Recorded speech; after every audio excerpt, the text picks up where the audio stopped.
मराठी उद्योजक आमचे भाऊ आशिष अडबल यांनी सुरू केलेला हा चायनीज मंचुरियनचा छोटासा व्यवसाय आज त्याला उत्कृष्ट असा प्रतिसाद पाहायला मिळत आहे। इथे तुडुंब गर्दी असते।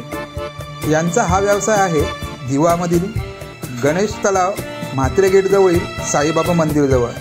येथे तुम्ही आवर्जून भेट द्या।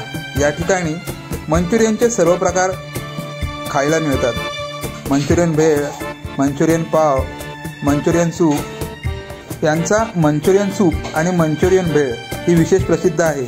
या ठिकाणी लहान थोर आवर्जून या मंचुरियन खाण्याकरिता भेट देतात।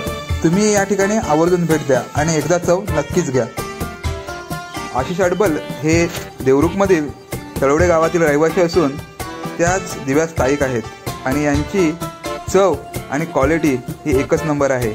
बघायला लाल भडक आणि माल कडक अशी सुंदर अशी चव या ठिकाणी आहे आणि हे ह्या उत्कृष्ट चवीकरिता सुप्रसिद्ध आहेत। म्हणून या ठिकाणी सकाळ ते संध्याकाळपर्यंत खूप सारी अशी गर्दी असते। तेव्हा ही चव घेण्यासाठी तुम्ही नक्की व्हिजिट करा।